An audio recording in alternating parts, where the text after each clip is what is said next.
ili Mungu aweze kuzungumza na nafsi yako.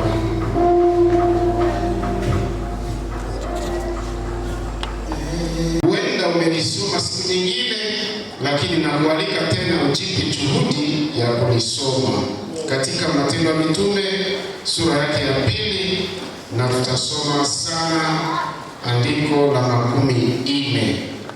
Hiyo andiko la 40 ni andiko kubwa la msingi wa ujumbe wa leo.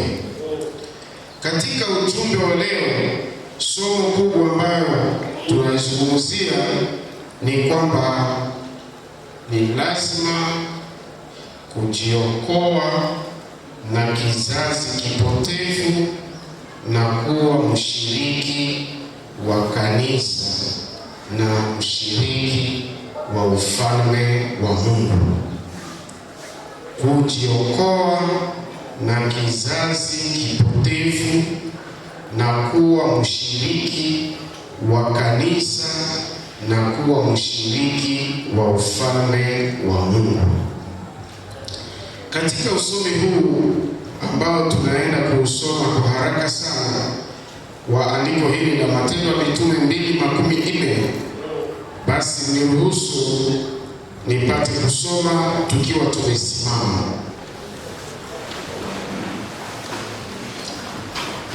Petro akawaonya kwa maneno mengine mengi na kuwasihi akisema, Kiswahili niliyo nayo nasema, kwa tafsiri niliyo nayo nasema, kilichopotoka, kizazi kilichopotoka,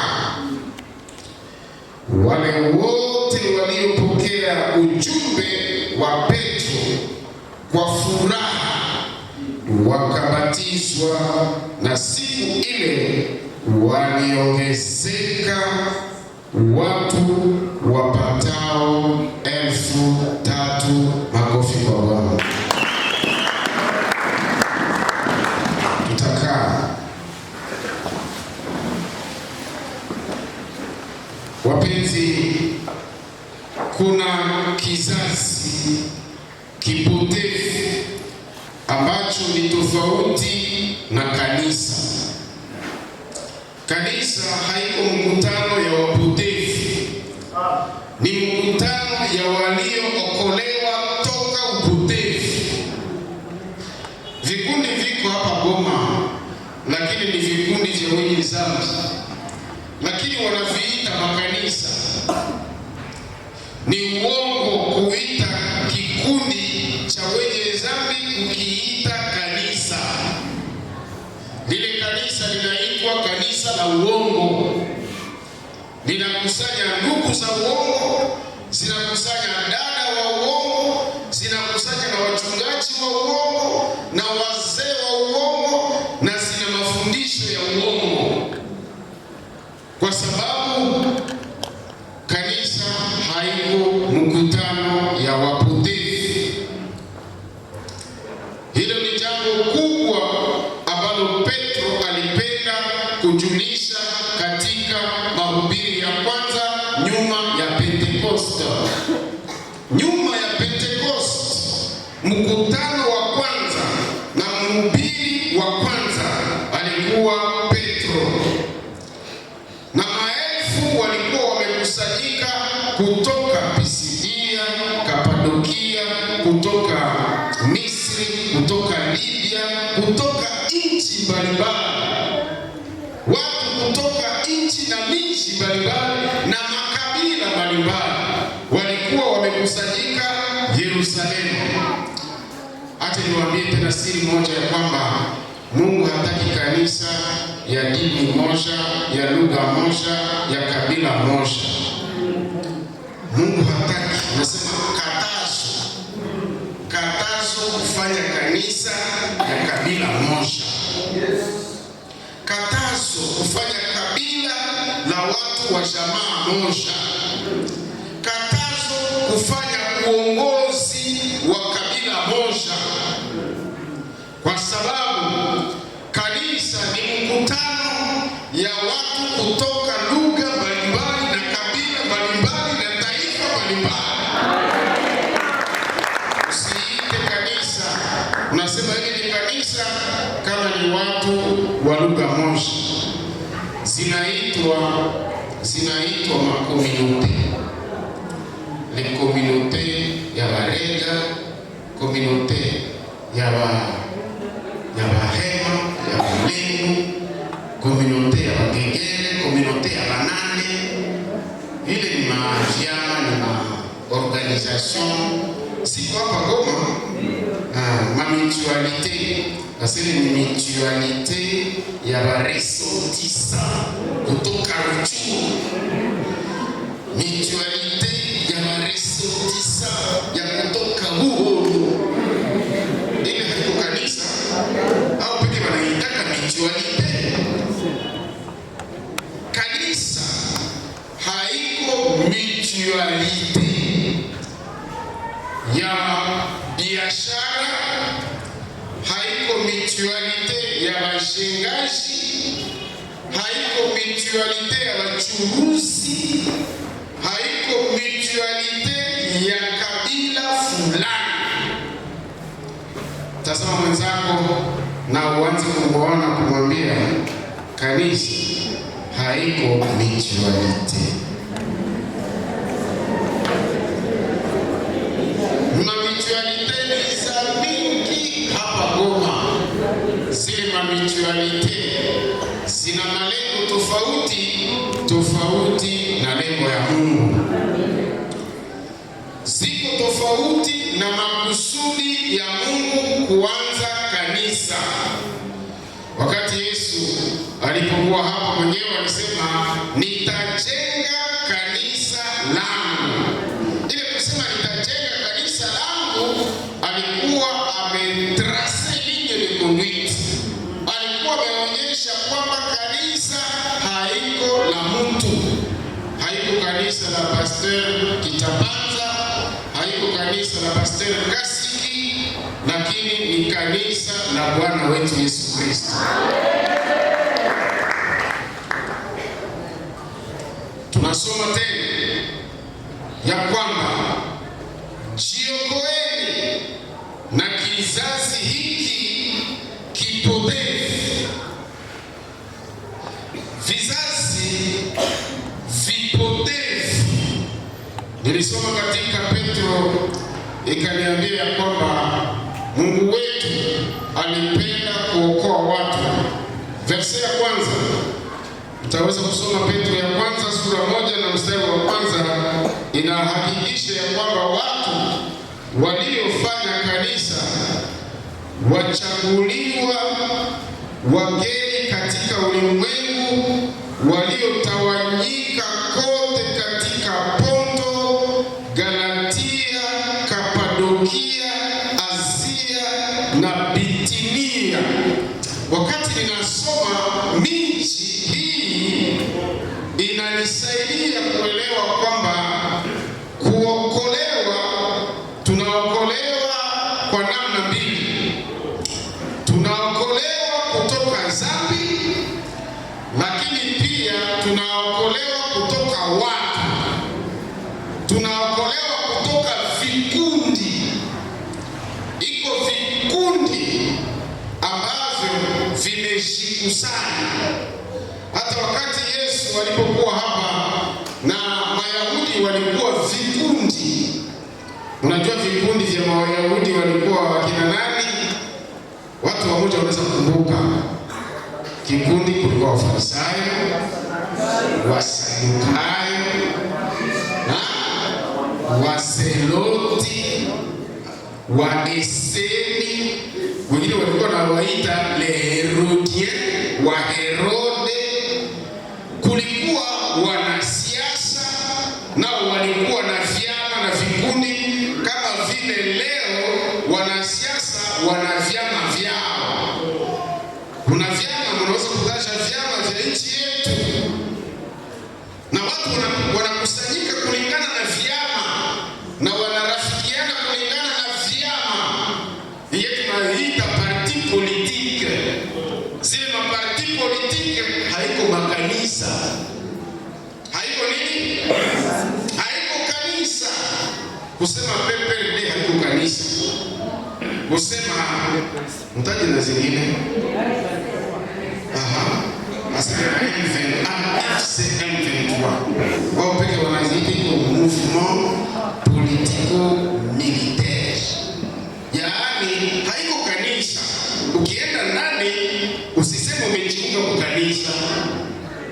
Ukijiunga kwa chama ya siasa, roho yako isikusadikishe ya kwamba umeungana na kanisa. Ukijiunga kwa chama ya maendeleo, usiseme umejiunga kwa kanisa. Watu kutoka miji, tumesema hivyo, les communautés de ressortissants de Butembo, les ressortissants de Minova, les ressortissants de, kama umetoka Kapadokia, Ponto, Pisidia na unafanya kikundi, hamujakuwa bado kanisa. Kuokolewa, tunaokolewa toka dhambi na tunaokolewa toka watu, ili tuingie na tufanye kundi moja. Yesu ndiye alisema hivyo wakati alipokuwa akihubiri, alisema nina kondoo wengine wasiokuwa wazizi hili, sharti nao niwafanye nini? Niwalete. Kwa sababu walionitangulia, hakusema ni kanisa, walionitangulia ni watu gani? Ni wizi na wanani? Na wanyang'anyi. Kuna waliotangulia kanisa, waliotangulia kufanya vikundi na kukusanya watu. Yesu alisema ni wizi na wanyang'anyi. Mara nyingine ni masinagogi, lakini katika kitabu cha Yohana anaita sinagogi za shetani. Inawezekana watu kufanya sinagogi, lakini ndani yake anayetawala, anayeabudiwa ni shetani, anaabudiwa. Mlishaona watu wanaanza ibada wanasema mbele ya yote sisi ni wenye dhambi.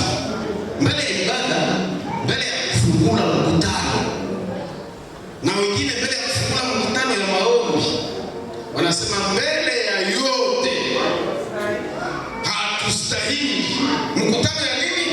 Ya maombi ama mkutano ya meza ya Bwana. Nasimama na kusema basi mbele tuanze meza ya Bwana. Mbele ya yote sisi kwanza ni wachafu wasiostahili, kwa sababu hii meza ni takatifu, lakini watu haiko watakatifu. Kama meza ni takatifu, waovu wanaiogopa. Kama hema ni takatifu, waovu wanaogopa hema takatifu. Kama kuingia pahali patakatifu pa patakatifu, pale tena waovu wanaogopa, wanakimbia. Ngoja niwaambie, siku moja Mungu alisema na Musa, asema Musa, watu wanasema wanapenda wanione, uwaambie wajitakase, kesho wakuye, kwa sababu wanakusikilia wivu. Kusema Musa, wewe peke tu ndio utakuwa napanda kukilima. Umesikia habari za mlima wa Faraja? Mpepee mkono watu wa mlima wa Faraja wako hapa. Kuna mlima mbele ya mlima ya Faraja ya hapa Goma, kulikuwa mlima mwingine. Ile mlima ilikuwa inaitwa mlima Sinai. Ile mlima Musa alipanda juu ya mlima. Mungu alizungumza na Musa kwa kilima. Alikuwa na zoezi ya kupanda kwa mlima. Sasa watu waliposema, lakini Musa yeye peke ndio atakuwa anapanda kwa kilima, sina sisi tupande kwa kilima. Akasema okay, nitauliza kwanza Mungu kama ataruhusu kupanda kwa kilima, nitamwambia. Basi akaambia Mungu, sasa watu wanapenda wapande kwa kilima, nao wanapenda wakuone, wakutane na wewe. Mungu akasema basi, haina problem, uwaambie wajitakase. Ngoja nikutangazia kwamba Mungu anataka watu wote waje kwake. Nasema tena, Mungu mtakatifu anataka watu wote wafanye nini? Waje kwake. Anayetaka watu wote wenye mili waombe, wakaribie Mungu. Mungu anapenda watu wote, hana ubaguzi. Haiko Mungu tu wa Musa, wa Abrahamu, Isaka na Yakobo. Iko vile Mungu wako. Iko vile Mungu wako. Na wewe unaweza kumkaribia. Haiko tu Mungu ya mapasteri. Haiko Mungu ya marevera. Haiko tu Mungu wa Musa. Mungu alisema niko Mungu ya taifa yote. Waje kwangu. Lakini tusome Zaburi 15 kusudi mnielewe kwa neno ambalo nataka kusema. Psalm chapitre 15.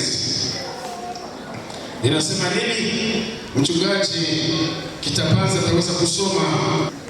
Wenye kujisifu, wenye kiburi, wenye kutukana, wasiotii wazazi wao, wasio na kushukuru, wasio safi, wasiopenda wenzao, wasiotaka kusamehe, washitaki wa uongo, wasiojizuiza, wakali, wasiopenda mema, wadanganyifu, wakaidi, wenye kujivuna, wenye kupenda anasa kuliko Mungu, wenye mfano wa kuogopa Mungu, lakini wakikana nguvu zake.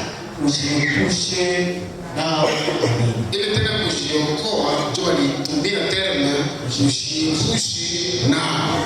Tushangilie neno la Bwana. Kizazi kipotevu ni watu kama vile sisi, ni wababa na wamama kama vile tuko hapa, ni wasichana wavulana, wasichana kama vile wako hapa, lakini wako na tabia gani? Kizazi kipotevu ni watu wa aina gani? Kuna aina mbili. Aina ya kwanza, kuna ubaya, inaitwa tena uovu. Ni kizazi cha uovu. Uovu ambao unatajwa hapa ni kwamba watu ni wenye kujipenda wenyewe. Leo wapsikologi wako na terme ni wanaita l'estime de soi, l'amour de soi, na banaipositive, banaifanya mpaka kila mtu akona jifurahia. Ufurahie sura yako, ufurahie rangi yako, ufurahie kabila yako, ukuwe na estime de soi. Lakini kwa niwatangazia kwamba kuna estime de soi iliyo mbaya, ambayo inazaa kiburi, inafanya kujihesabu kuwa mzuri sana kuliko wote. Ile haiko tena estime de soi, iko orgueil. Kiburi ni kwamba mtu anajihesabu mrembo kuliko wote, au anajihesabu wa maana kuliko wote. Tena kiburi yenyewe inaenda mpaka hata mbele za Mungu, hata mbele za neno la Mungu. Unazarau neno la Mungu na unazarau Mungu. Kuwazarau watu c'est une chose, iko orgueil. Lakini tena kuzarau Mungu inaitwa idolatry, kwa sababu iko kujifanya Mungu, na japo kuna Mungu aliyeumba mbingu na dunia. Unajifanya hauwezi kupiga magoti kwa sababu ya kiburi. Iko watu wengi wanaogopa magoti, ukisema tupige magoti sisi nikazarau hii. Pastor anajua kuzarau watu, anajua kama iko nani kusudi anipigishe nini magoti. Sasa msimame, sasa mukae, sasa tuweke mikono yetu. Mazarau bana, tujua tuko watu gani?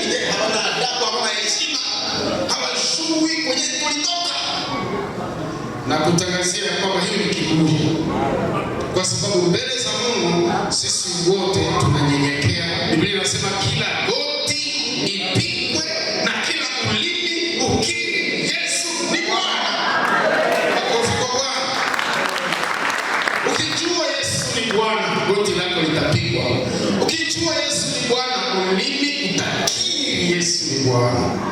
Kiburi ndio inafanya watu wazarau maabudu, wazarau maombi, wazarau neno la Mungu. Ni kiburi, ni orgueil. Ndio inafanya na watu kusema sitaokoka. Na kutokuokoka ni alama ya kiburi mbele ya habari njema. Mungu akishasema uko mwenye dhambi na nataka kukuokoa, kisha unasema sitaokoka. Mimi siwezi kuokoka. Sasa ni orgueil. Na kama hauokoki, Mungu atabaki Mungu. Perte haiko ya Mungu, ni yako. Ukikataa kusamehewa, perte ni kwa upande wako. Ukikataa utakatifu, perte ni yako, lakini Mungu atabaki Mungu. Bwana Yesu asifiwe. Sehemu ya kwanza ni uovu, alama ya kizazi kipotevu. Uovu ndani yake walitia kiburi, kushipenda mwenyewe, kupenda anasa kuliko Mungu. Ngoja niwape example simple ya anasa. Anasa iko kitu moja tunaita plaisir. Tunaita nini? Tena tunaita loisir. Loisir ni kwamba unafurahia kujifurahisha. Goma tunasema kujipa raha. Unajipa raha. Unajipa raha. Kama na mtu anakuja kachupa yake, atasema usinisumbue, niko na jipa raha. Tena kuzama. Hayo. Nilipata karne ya okosha. Ndio kama unataka kuuliza mtu kitu, kwa nini unafanya hivi okosha? Amtare eske ni zako. Dépense ni yangu, haiko yako. Na jipa raha. Ukiona maaniversaire mingi ya kujipa raha, watu wanasema au moins pour une fois. Au moins pour une fois mimi naweza kunywa pombe pour une fois kwa mwaka, kwa sababu ni anniversaire. Ni mara moja tu kwa mwaka. Kama tu ni mara moja kwa mwaka. Wagonjwa, ukiona mtu ni mgonjwa wa sukari, kisha alikuwa anafanya ile mahelele ya kusema ni mara moja. Si ni mara moja tu mwaka, mimi nakutoka sikari. Ule atakufa mwile mara moja. Basi tuko mfete ya mariage, si ni mara moja. Basi mfete ya kila siku, si ni mara moja tu. Ule mgonjwa iko na hatari, kwa sababu ile mara moja kuongeza ile moja ndio iko na muongezea hatari ndani ya mwili wake. Na watangazia wenye dhambi ya kwamba ile moja dhambi hata ionekane ndogo, ionekane ya kudharauliwa ni dhambi, ionekane ni mara moja kwa mwaka ni dhambi, ionekane mara moja kwa miaka 5 ni dhambi. Usifanye dhambi kusema ni mara moja tu, na ukishaimaliza basi utaendelea na Ukristo. Nitaendelea na safari yangu ya kwenda mbinguni nikisha kunywa kamoja tu. Na kutangazia kwamba uovu unafanyika msawa blaki, mwile loisir, mwile plaisir.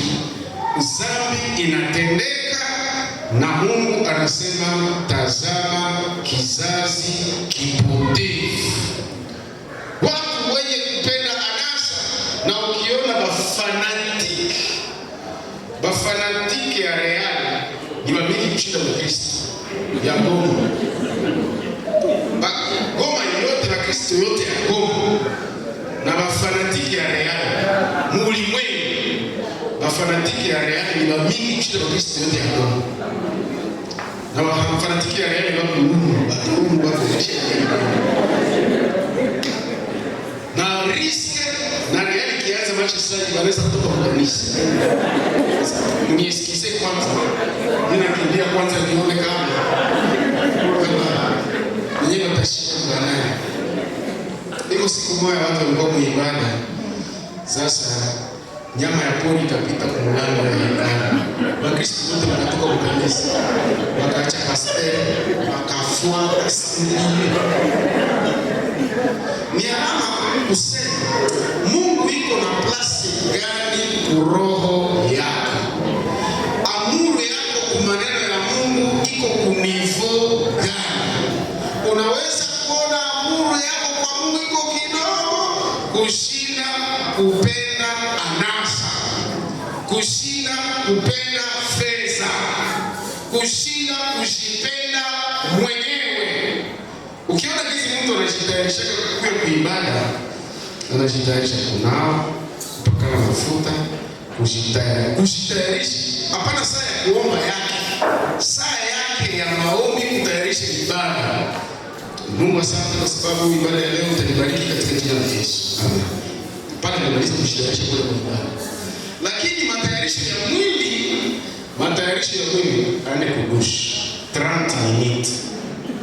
Tatoka mdushi kupakana mafuta 45 minutes. Rouge aux lèvres 30 minutes. Si mnaona balunga hizi wanajitayarisha na wengine wanachelewesha kufika kwa ibada. Ni nini? Mapodo kushipodoa ulivyo yenyewe unasahau ibada. Mtakumbuka ibada ilishaanza sana. Wakumpodoa tena atalipiwa. Wakumpodoa atalipiwa. Combien de temps nous préparons nos cœurs à Dieu? Tunatayarisha mioyo yetu namna gani kukutana na Mungu, kuonana na Mungu, kusifu Mungu inaomba matayarisho, kukutana na utukufu na mtukufu na mwenye utukufu. C'est une préparation. Wote niwaambie, unapokutana na Mungu mbinguni ni matayarisho. Usifikiri Amos ndio alisema ujitayarishe kukutana na Mungu wako. Prépare-toi à la rencontre de ton Dieu. Bwana Yesu asifiwe. Usifike mbele za Mungu nguru na hakuna preparation. Mungu anapenda wenyewe anajiprepare mu presence yake. Bwana Yesu asifiwe. Aina ya pili ya kizazi kipotevu haiko uovu. Haiko nini? Haiko uovu. Ni watu wenye mfano wa kuogopa nani? Mungu, lakini wakikana nguvu zake. Ile aina ya pili tunaisema rarement. Tunasema souvent juu ya ulevi, uasherati, uzinifu. Tunasema ni alama za kizazi kipotevu. Lakini hii alama ya pili, mchungaji soma tena. Ile alama ya pili, verse 5. Inasema wenye mfano wa kuogopa. Wenye mfano wa kuogopa nani? Mungu. Wale haiko walevi, haiko washerati, hapana.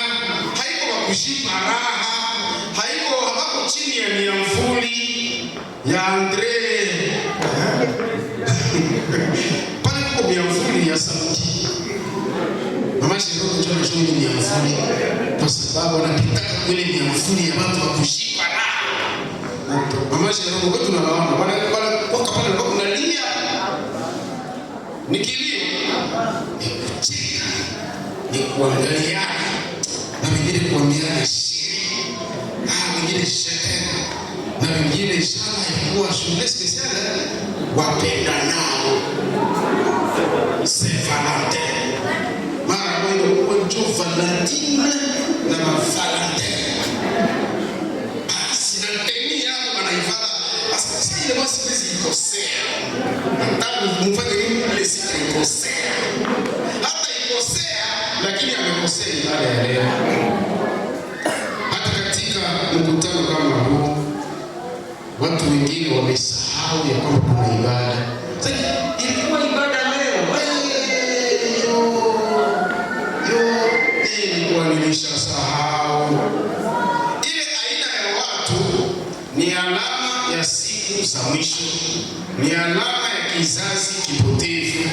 ni siku za hatari watu kumsahau Mungu na kumsahau Muumba wao. Lakini alama nyingine tunaisema watu wenye mfano wa kuogopa nani?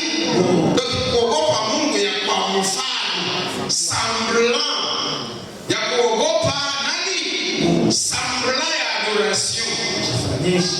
Leo tuko mamouvement ya makorale ya masemblant.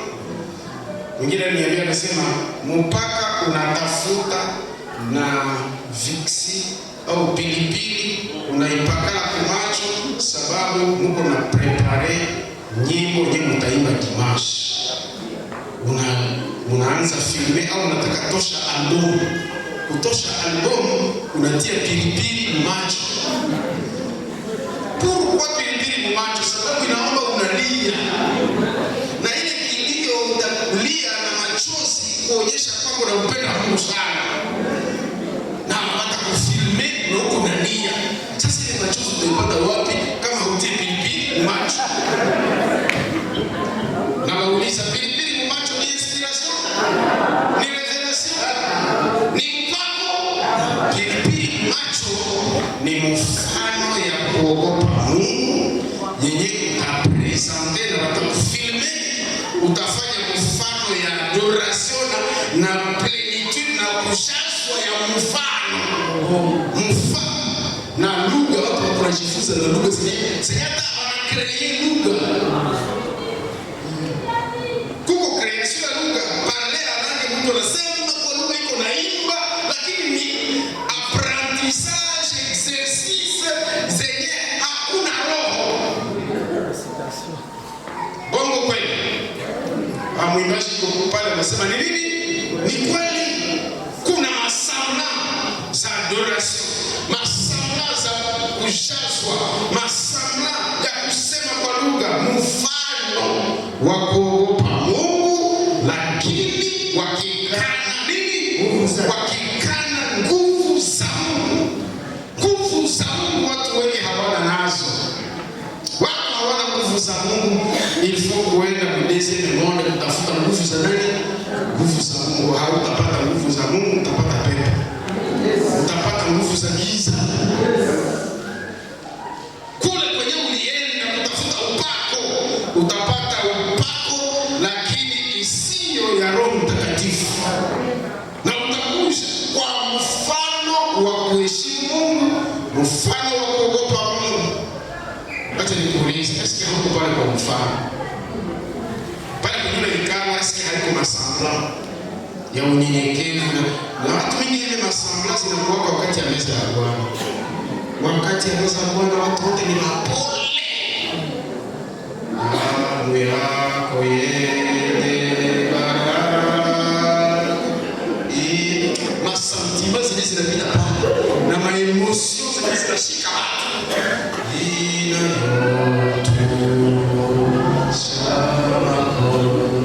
Na wengine wanazalia maemosio.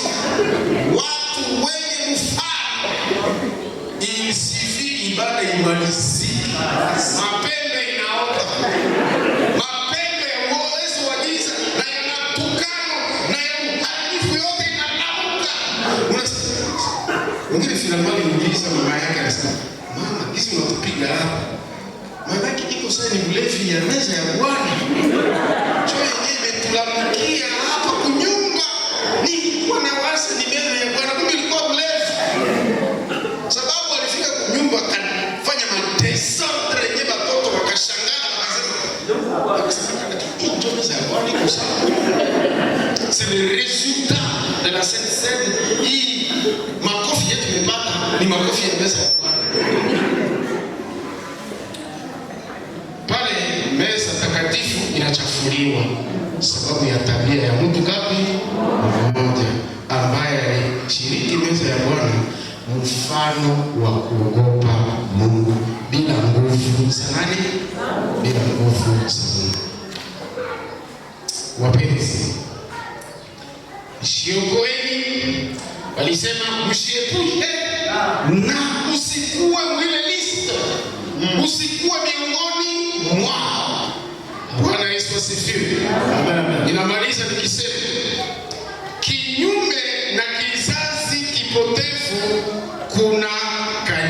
kanisa.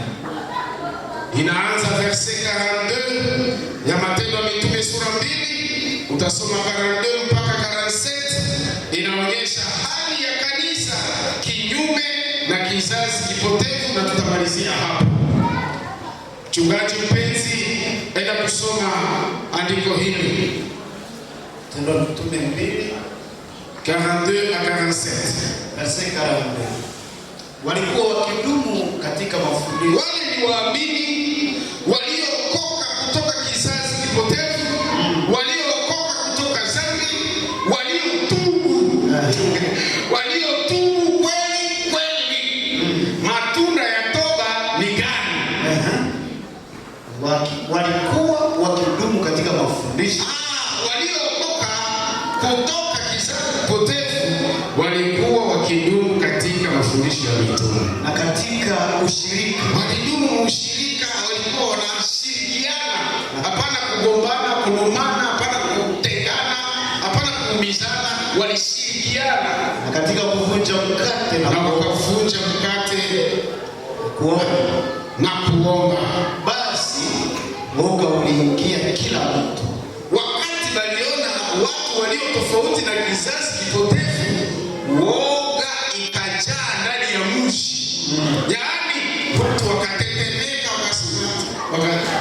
walikuwa tunasema ule njoo Mungu, ile njoo okoka, hapana Wafarisai wale anajua anaokoka. Woga ikaingia watu wote, na maajabu na alama nyingi zikaonekana mitume. Alama na maajabu zikaambatana na umisheni. Umisheni haukutembea tu mahubiri. Umisheni ulitembea na matendo ya ajabu. Maajabu yakafuatana na mitume. Ni maajabu gani? Ya uponyaji, pepo wachafu walikimbia. Ni maajabu gani? Ni kwamba maisha matakatifu nayo ni miracle. Bwana Yesu asifiwe. Le miracle de la sainteté. Watu walikuwa waovu sana, wanakuwa watakatifu sana. Kisha watu wanashangaa kusema, aye mlevi alishakuwa mhubiri, aye mlozi alishakuwa predicateur, aye njoka haba alishakuwa mtakatifu. Watu waliogopa wakasema, hii nini? Wakasema huyu ni Yesu, alifanya matendo makubwa. Na wote walioamini, hapana wasioamini, wote walioamini walikuwa pahali pamoja. Walioamini hawakusema mtu ache kwetu tutaokoka na tuko kwenye tuko. Ilikuwa erreur grave. Nasema tena erreur yana gani? Grave.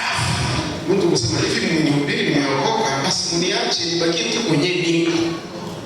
Biblia inasema hapana, wote walioamini walikuwa pahali pamoja, Ukakuwa na vitu vyote, tena ukakuwa na vitu vyote. Namna gani? Yaani kujiunga na Yesu inazaa kujiunga na kanisa. Tuseme tena sote pamoja, kujiunga na Yesu inazaa kujiunga na kanisa. Amen. Makofi kwa Bwana. Yesu Mwokozi wetu anatusaidia, anatuleta karibu na wengine waliookoka, ili tufanye kundi moja, tukue pahali pamoja, ili tuabudu pamoja katika roho moja. Wote walioamini. Verset 47 haujaisoma bado, napenda tuisulie. Inasema na kanisa. Verset 47, wakisifu Mungu na kupendeza watu wote. endelea. Naye Bwana nasikie kwa furaha na kwa hakika, naye Bwana aliongezea kanisa. Bwana akaongezea kanisa Kila siku wale waliokuwa wakiokolewa. Amen. Leo kanisa linapoteza watu kila siku. Watu wako naisha na kanisa mpaka Europa huko, matample zenye ziko nakuwa zinageuzwa madepo. madepo ya chakula, sababu Wakristo benye balizeeka hakukuonekana Wakristo mpya. Kisha wale wazee, les vieillards bakisha kufa na hakuna bajene, generation suivante ya yenye inaokolewa haiko. Basi temple ilikuwa vide. Temple ilikuwa namna gani? Vide.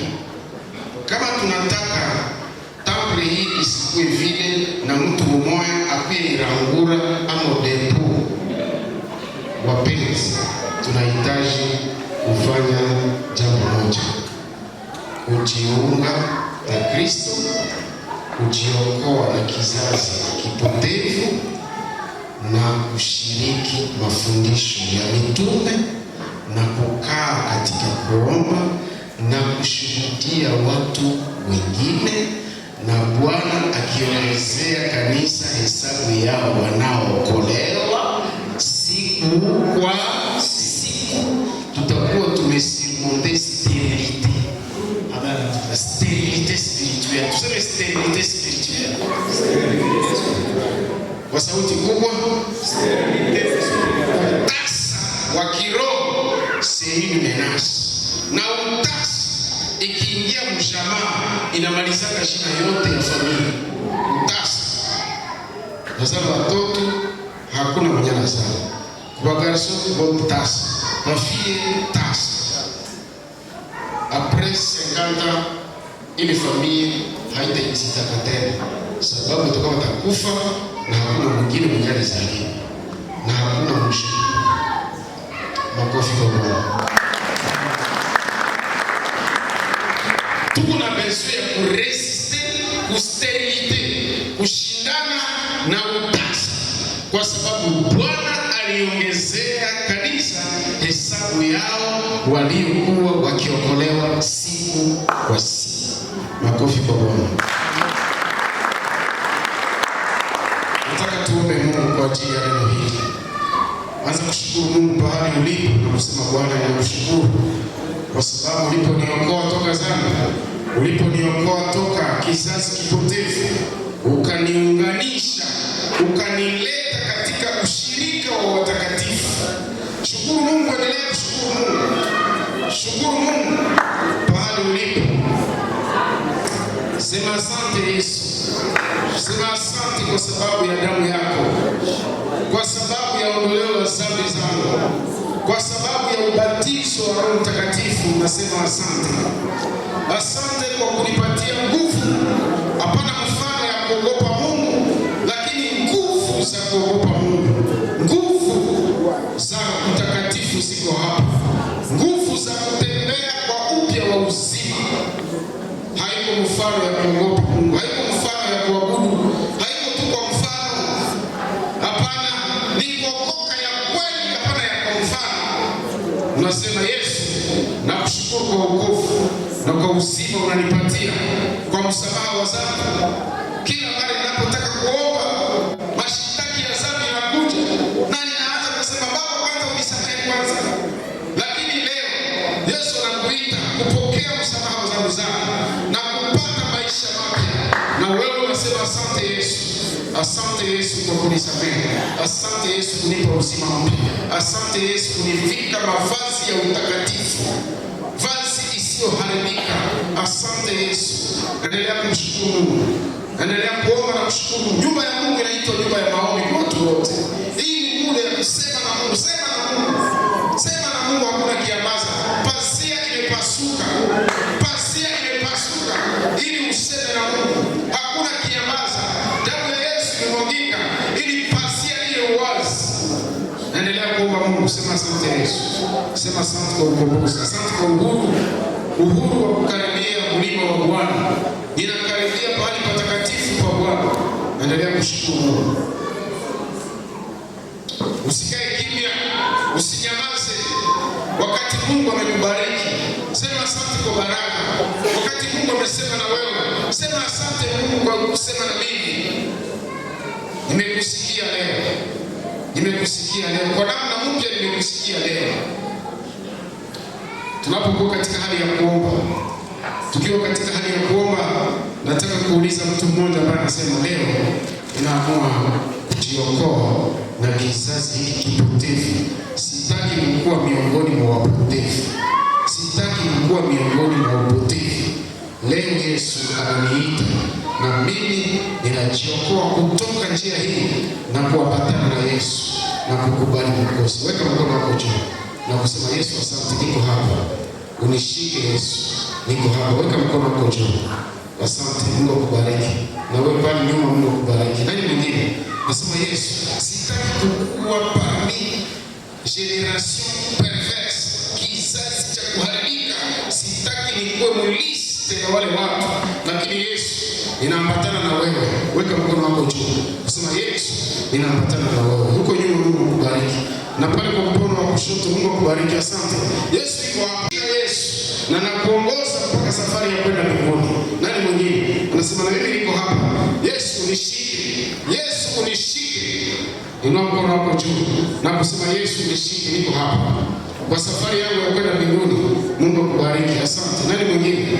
Anasema, Yesu nahitaji kushikwa na wewe, kutembezwa na wewe.